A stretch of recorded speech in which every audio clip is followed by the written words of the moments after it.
Angolan President João Lourenço has officially taken the helm of the ruling People's Movement for the Liberation of Angola, or MPLA party. He won the party's leadership election and opposed at the weekend, marking the end of José Eduardo dos Santos' almost 40-year dominance of Angolan politics.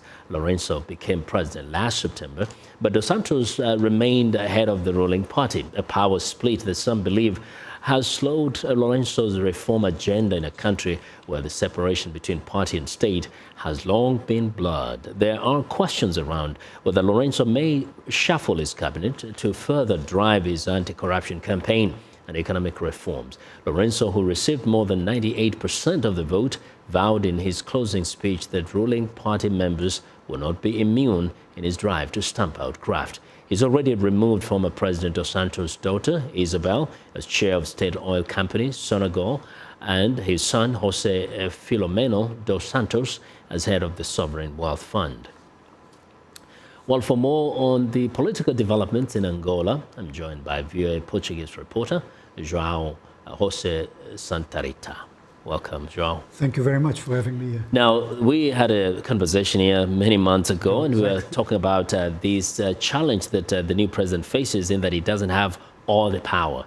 Now, with this new development, what does it really mean, and what really led to this? Well, it's going to be, I think, let's go first with President dos Santos. He was under enormous pressure to leave, because what people within the MPLA were saying, and it was true, is that basically throughout Angola he wasn't a very popular man. And everybody was very tired of the dos Santos family, to be quite blunt about it. So he was under tremendous pressure to leave.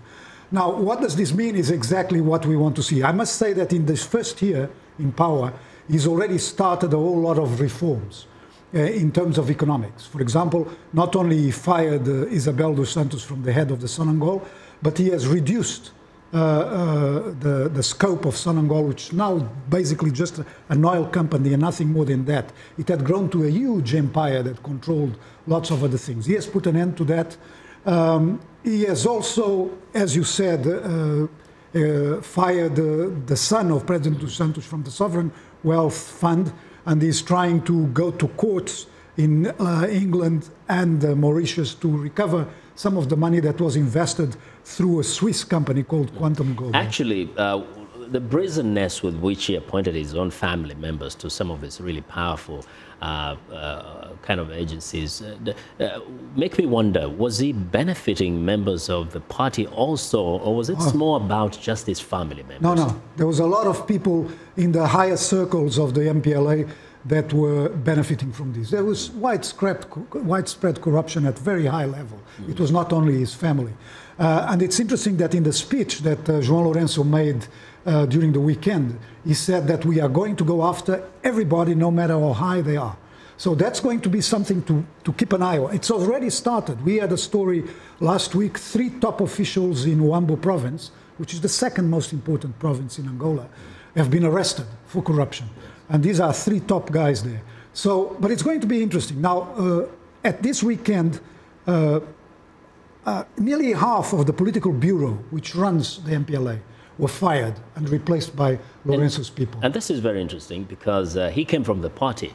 Exactly. How is it that he's able to do this? Does it mean that he was from a group of people who wanted to see change, not only within the party, but also in the country? Yeah. Or how do you explain this? There's an historical fact here that's very interesting. He's the first leader of the party and of the country that didn't come from the colonial armed struggle against the Portuguese. So he joined the MPLA in '74, just as the country was about to become independent. He rose very quickly. He was sent to study in the then Soviet Union. Then he rose very quickly in the military ranks.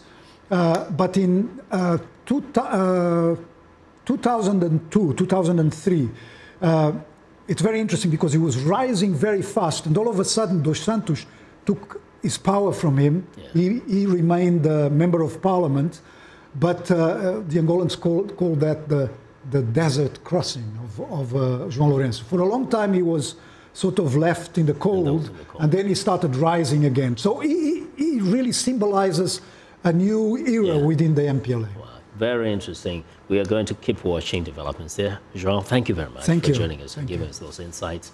Well, this viewer is Portuguese reporter João Jose Santarita.